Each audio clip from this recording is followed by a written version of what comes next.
Bismillahirrahmanirrahim. Assalamualaikum warahmatullahi wabarakatuh. Alhamdulillahirrabbilalamin. Wassalatu wassalamu ala ashrafil anbiya wal mursalin Sayyidina Muhammadin wa ala alihi wa sahbihi ajmain, amma ba'd.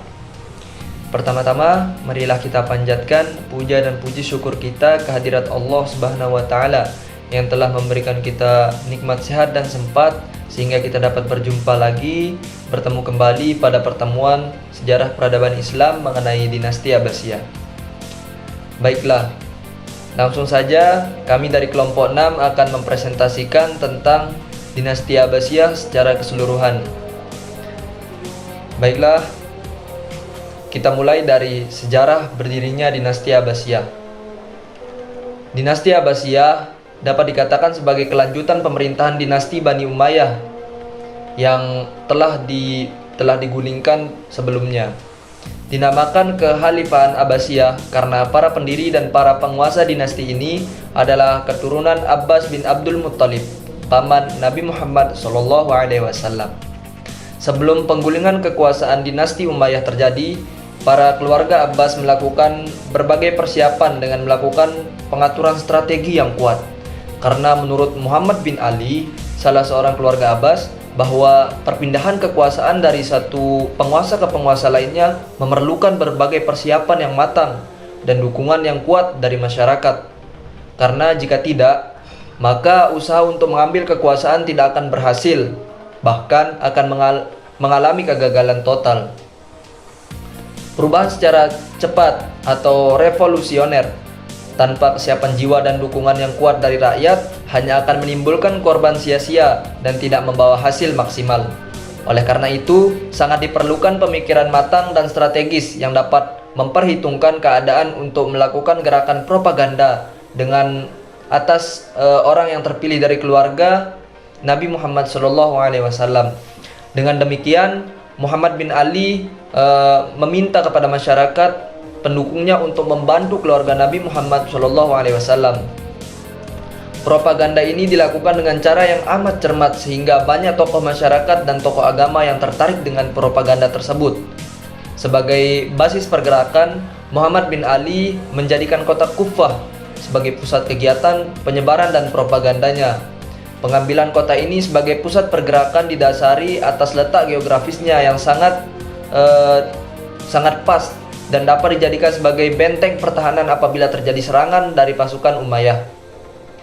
Propaganda Muhammad bin Ali mendapat sambutan luar biasa dari masyarakat, terutama dari kalangan Mawali. Hal tersebut terjadi dikarenakan beberapa faktor diantaranya yaitu yang pertama, meningkatnya kekecewaan kelompok Mawali terhadap dinasti Umayyah karena selama dinasti ini berkuasa, mereka ditempatkan pada posisi kelas 2 dalam sistem pelepasan sosial, sementara orang-orang Arab menduduki kelas bangsawan.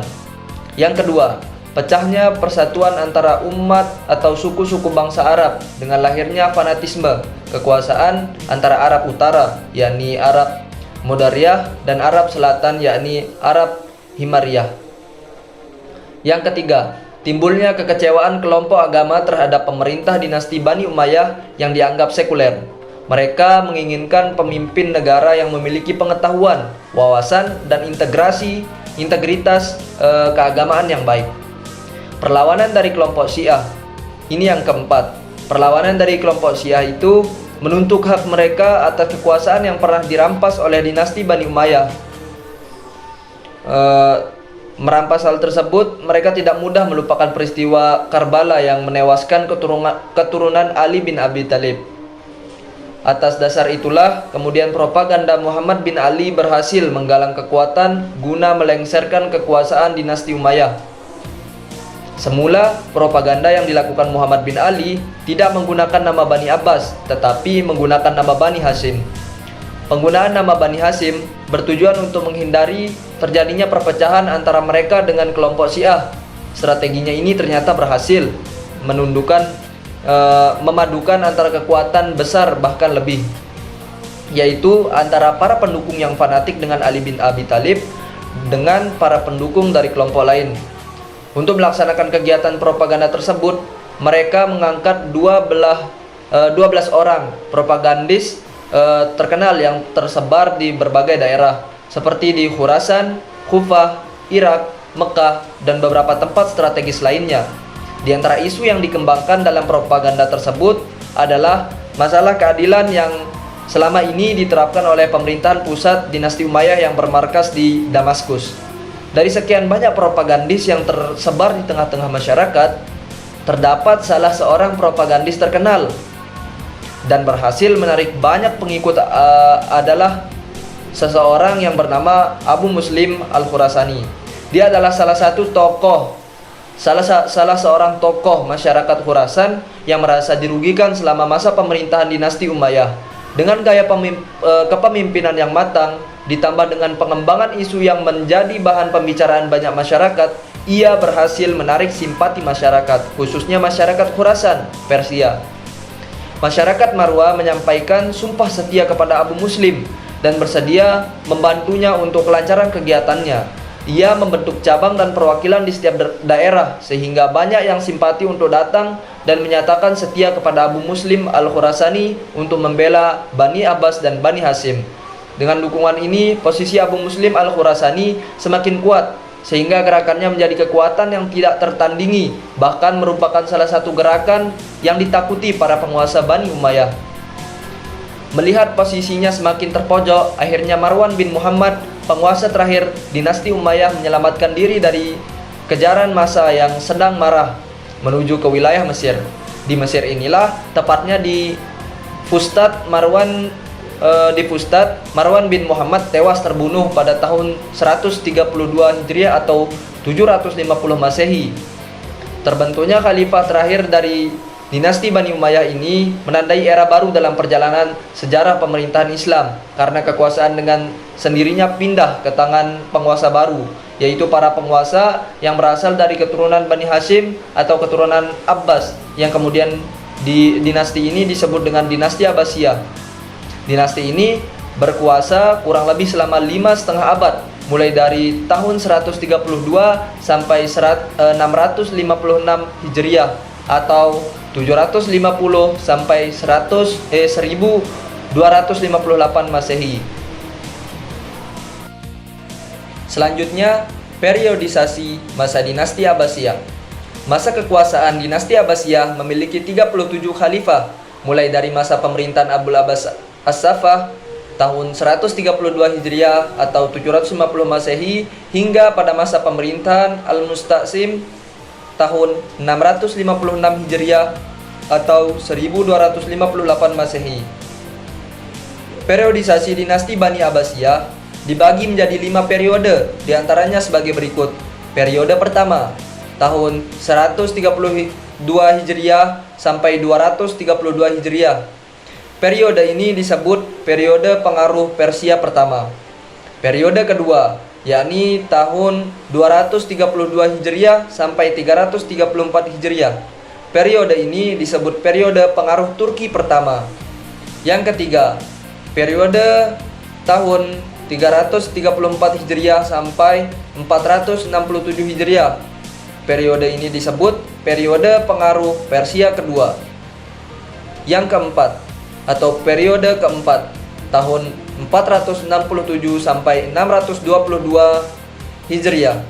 Periode ini disebut periode pengaruh Turki kedua. Yang kelima, atau periode kelima, tahun 622 Hijriah sampai 656 Hijriah. Dan periode ini disebut sebagai periode bebas dari dinasti lain. Baik, selanjutnya perkembangan dan kemajuan peradaban Islam pada masa dinasti Abbasiyah yang mencakup tentang terbentuknya Baghdad sebagai pusat perdagangan dan ilmu pengetahuan. Berdirinya dinasti Abbasiyah membawa dampak besar bagi perkembangan dan bidang pengetahuan serta perdagangan yang ada. Pendidikan dan pengajaran berkembang dengan sangat pesat sehingga anak-anak bahkan orang dewasa berlomba-lomba dalam menuntut ilmu pengetahuan. Tingginya nilai-nilai pendidikan dalam kehidupan menyebabkan mayoritas masyarakat meninggalkan kampung halaman mereka demi untuk mendapatkan ilmu pengetahuan di kota, dan salah satu indikator berkembangnya lembaga-lembaga pendidikan Islam masa itu. Saat itu, masjid sebagai tempat sentral yang tidak hanya digunakan dalam hal beribadah, namun juga memiliki fungsi sebagai sarana dan fasilitas dalam mengembangkan dan mensiarkan agama dan ilmu pengetahuan Islam melalui kajian ulama-ulama dan halaqah dalam belajar.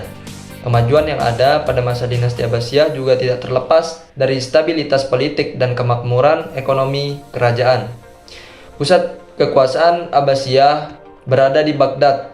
Daerah ini tertumpu pada pertanian dengan sistem irigasi dan kanal di Sungai Eufrat dan Tigris yang mengalir sampai Teluk Persia. Perdagangan juga menjadi tumpuan kehidupan masyarakat Baghdad. Puncak keemasan dinasti Abbasiyah tercapai pada masa Khalifah Harun ar-Rasyid dan juga terletak pada masa Khalifah Al-Ma'mun yang merupakan putra dari Khalifah Harun ar-Rasyid sendiri. Dinasti ini berhasil memegang kekuasaan Khalifah selama 3 abad lamanya dengan mengkonsolidasikan kembali kepemimpinan gaya Islam dan menyuburkan ilmu pengetahuan serta pengembangan budaya Timur Tengah. Yang kedua adalah perkembangan dan kemajuan dalam ilmu agama. Itu dibagi menjadi 4. Yang pertama ialah ilmu hadis. Tokoh utama yang terkenal dalam bidang ini ialah Imam Al-Bukhari.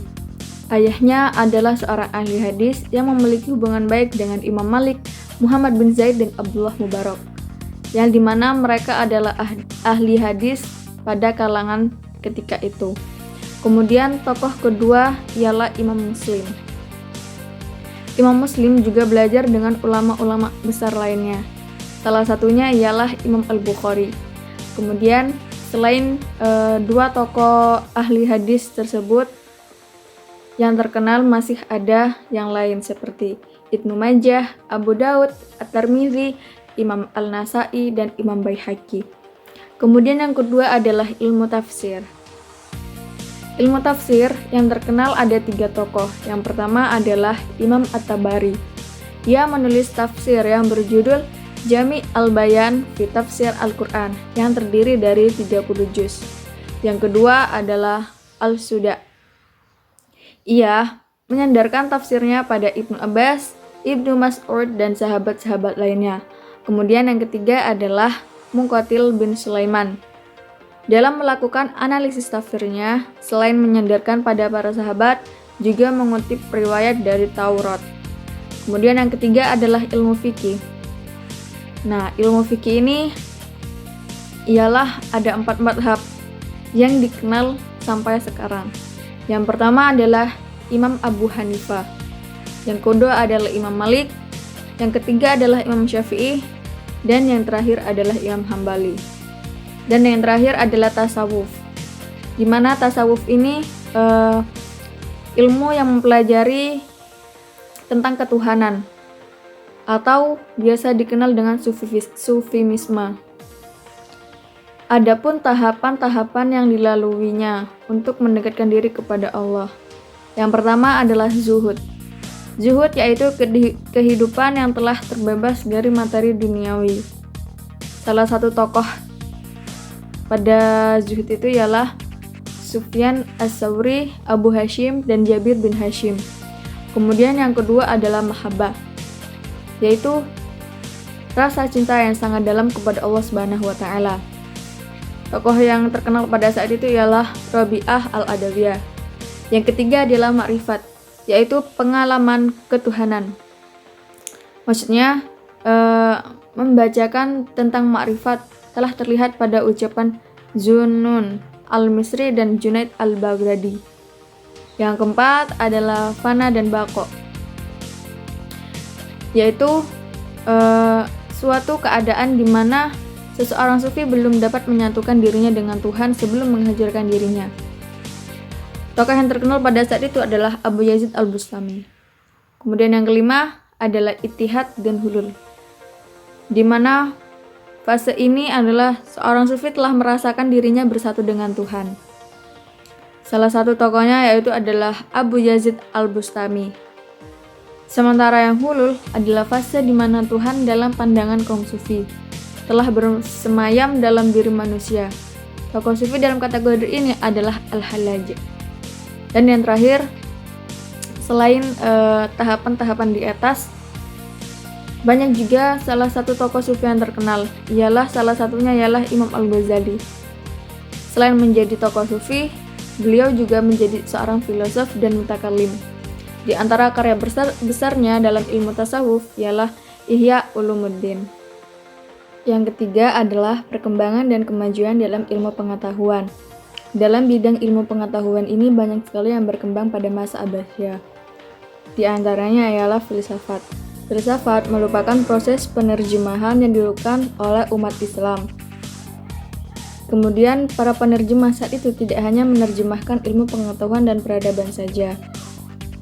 Mereka juga mencoba mentransfernya ke dalam bentuk pemikiran, sehingga timbullah sebuah pemikiran khas Islam atau disebut dengan filsafat.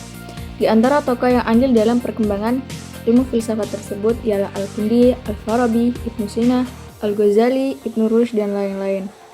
Yang kedua adalah ilmu kalam. Di antara para tokoh ilmu kalam yang terbesar seperti Wasil bin Atha, Baqillani, Al-Ghazali, Sajastani, dan lain-lain. Menurut Hashmi, lahirnya ilmu kalam karena dua faktor. Yang pertama, untuk membela Islam dengan bersenjatakan filsafat. Yang kedua, karena semua masalah, termasuk masalah agama, telah berkisar dari pola rasa kepala, pola akal, dan ilmu. Yang ketiga adalah ilmu kedokteran. Ilmu kedokteran merupakan salah satu ilmu yang mengalami perkembangan sangat pesat pada masa Bani Abbasiyah. Terdapat dua tokoh besar yang terkenal dalam ilmu dunia kedokteran. Yang pertama adalah Ar-Razi. Ia dianggap sebagai orang yang menemukan 9 fontanel, yaitu yang dipergunakan dalam ilmu bedah. Kemudian yang kedua adalah Ibnu Sina.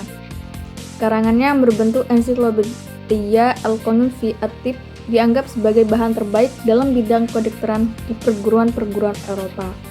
Yang keempat adalah ilmu kimia. Ilmu kimia juga termasuk salah satu ilmu pengetahuan yang dikembangkan oleh kaum muslimin.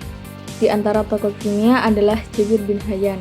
Ia berpendapat bahwa logam seperti timah dan besi seperti tembaga dapat diubah menjadi emas atau perak.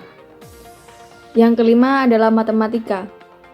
Matematika ini disebut juga sebagai ilmu hisab. Pengetahuan umat Islam dalam bidang matematika diperkaya dengan warisan dari ilmu India yang diterjemahkan oleh Muhammad bin Ibrahim Al-Farazi. Kemudian, karya ini dikembangkan oleh Muhammad bin Musa Al-Khwarizmi menjadi sebuah ilmu hitung atau disebut dengan matematika bidang aljabar yang mengabadikan namanya dalam ilmu logaritma. Kemudian adalah sejarah. Pada masa ini, kajian sejarah terfokus pada tokoh atau peristiwa tertentu, misalnya sejarah hidup Nabi Muhammad SAW. Dan dari situlah lahir karya-karya besar yang ditulis oleh sejarawan, misalnya seperti Muhammad bin Ishaq, Ibnu Hashim, Al-Waqidi, Abu Ubaidah, dan lain-lain. Kemudian ada ilmu bumi. Para ilmuwan muslim awal sangat memperhatikan bumi dan segala isinya. Dalam tradisi Islam, ilmu bumi tidak dapat dipisahkan dengan astronomi. Ahli ilmu bumi pertama dalam sejarah Islam adalah Hisham Al-Kalbi. Kemudian diikuti oleh beberapa orang ahli bumi, yaitu Muhammad bin Musa Al-Khwarizmi, Al-Muqaddasi Abu Abdullah, Al-Biruni, dan lain-lain. Yang terakhir adalah astronomi. Astronomi merupakan lanjutan dari ilmu bumi. Tokoh astronomi Islam pertama adalah Muhammad Al-Fazani, yang kemudian diikuti oleh tokoh-tokoh astronomi lainnya seperti Al-Khwarizmi, Habashi, Al-Nadim, Al-Fawrani, Al-Batani, Al-Biruni, dan lain-lain sebagainya. Yang keempat adalah perkembangan dan kemajuan dalam bidang sosial budaya. Yang pertama yaitu kemajuan dalam bidang sosial. Pada masa Abbasiyah, masyarakat terbagi menjadi beberapa kelas sosial. Di antaranya yaitu kelas khusus dan kelas umum. Kelas khusus terdiri dari khalifah, ahli famili khalifah yaitu Bani Hashim, kemudian para pembesar negara seperti menteri, gubernur, panglima, dan para pejabat negara. Kemudian para bangsawan yang bukan Bani Hashim yaitu kaum Quraisy pada umumnya. Dan yang terakhir adalah para petugas khusus seperti anggota tentara dan para pembantu istana. Kemudian kelas umum terbagi menjadi dari para seniman, para ulama fuqaha dan pujangga, para saudagar dan pengusaha, dan para tukang dan petani. Yang kedua adalah kemajuan dalam bidang budaya.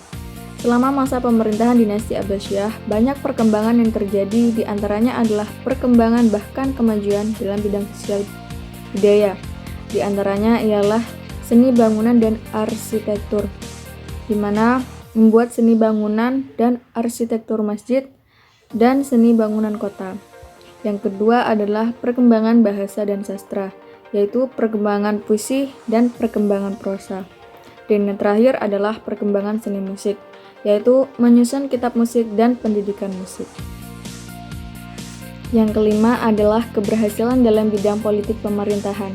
Kemunculan dinasti Abbasiyah tidak lepas dari situasi sosial politik yang ada pada masa akhir pemerintahan dinasti Bani Umayyah, sehingga para khalifah Bani Abbas mengambil berbagai kebijakan politik dalam negerinya, yaitu yang pertama, kebijakan politik terhadap Bani Umayyah. Untuk menjaga stabilitas dan menghindari timbulnya gerakan pemberontakan kembali, terutama dari kelompok pendukung Bani Umayyah yang berusaha mengambil kekuasaan dari tangan Bani Abbasiyah, maka para khalifah Bani Abbas melakukan tindakan tegas terhadap kelompok yang masih tersisa itu. Kemudian yang kedua adalah kebijakan terhadap orang-orang Persia. Lahir dan berkembangnya dinasti Abbasiyah tidak lepas dari peran yang dimainkan oleh kelompok non-Arab atau disebut dengan kelompok Mawali, yang dimana kebanyakan kelompok tersebut berasal dari orang-orang Persia. Para penguasa Bani Abbas memberikan peluang besar kepada kelompok Mawali. Kebijakan yang sangat menguntungkan posisi Mawali ini banyak menimbulkan kecemburuan di kalangan masyarakat Arab. Mereka berusaha memperkeruh situasi dengan memprovokasi para elit politik dengan elit militer. Selain konflik elit politik dan elit militer tersebut, terdapat kelompok lain yang menentang kebijakan politik pemerintah Khalifah Bani Abbasiyah. Gerakan tersebut antara lain ialah Ar-Rawandiyah, Al-Muqanyaniyah, Al-Quramiyah, Az-Zanadiqoh, Ahlus Sunnah, dan partai-partai pendukung Ali. Yang terakhir adalah kemunduran dan kehancuran pada dinasti Abbasiyah. Yang pertama, kemunduran dinasti Abbasiyah. Yang pertama ialah persaingan antar bangsa adalah Khalifah Abbasiyah didirikan oleh Bani Abbas yang bersekutu dengan orang-orang Persia. Persekutuan dilatar belakangi oleh persamaan nasib kedua golongan itu pada masa Bani Umayyah berkuasa. Keduanya sama-sama tertindas. Setelah dinasti Abbasiyah berdiri, Bani Abbasiyah tetap mempertahankan persekutuan itu. Kemudian yang kedua adalah kemerosotan ekonomi, yaitu Khalifah Abbasiyah juga mengalami kemunduran di bidang ekonomi bersamaan dengan kemunduran di bidang politik. Yang ketiga adalah konflik keagamaan, yaitu fanatisme keagamaan terkait erat dengan persoalan kebangsaan. Pada periode Abbasiyah, konflik yang muncul menjadi isu sentral sehingga menyebabkan perpecahan. Yang keempat adalah perang salib, yaitu merupakan sebab dari eksternal umat Islam. Perang salib berlangsung beberapa gelombang, banyak menahan korban. Konsentrasi dan perhatian pemerintahan Abbasiyah terpecah belah untuk menghadapi tentara salib, sehingga memunculkan kelemahan-kelemahan. Yang terakhir adalah serangan bangsa Mongol. Adalah serangan tentara Mongol ke sawah wilayah kekuasaan Islam menyebabkan kekuatan Islam menjadi lemah. Dan yang terakhir adalah kehancuran dinasti Abbasiyah. Sebab-sebab kehancuran ini dibagi menjadi dua faktor. Yang pertama adalah faktor intern. Faktor intern ini dibagi lagi. Yang pertama ialah lemahnya bersemangat patriotisme negara, menyebabkan jiwa jihad yang diajarkan Islam tidak berdaya lagi menahan amukan yang datang, baik dari dalam maupun dari luar. Yang kedua, hilangnya sifat amanah dalam segala perjanjian yang dibuat, sehingga kerusakan dan kerendahan menghancurkan sifat-sifat baik yang mendukung negara selama ini. Yang ketiga, tidak percaya akan kekuatan sendiri, sehingga memunculkan dinasti-dinasti kecil yang memerdekakan sendiri. Yang keempat adalah fanatik mazhab persaingan dan perebutan yang tiada henti antara Abbasiyah dan Alawiyah, menyebabkan kekuatan umat Islam menjadi lemah, bahkan hancur berkeping-keping. Kemudian yang kelima adalah kemerosotan ekonomi yang terjadi karena banyaknya biaya yang digunakan untuk anggaran tentara, banyaknya pemberontakan dan kebiasaan para penguasa untuk berfoya-foya dan lain sebagainya. Kemudian yang terakhir adalah faktor ekstern, yaitu disintegrasi akibat kebijakan untuk lebih mengutamakan pembinaan peradaban dan kebudayaan Islam daripada politik. Provinsi-provinsi tertentu di pinggiran mulai melepaskan dari genggaman penguasa Bani Abbasiyah. Mereka bukan sekedar memisahkan diri dari kekuasaan khalifah, tetapi memberontak dan berusaha merebut pusat kekuasaan di Baghdad. Hal ini dimanfaatkan oleh pihak luar dan banyak mengorbankan umat, yang berarti juga menghancurkan sumber daya manusia. Terima kasih.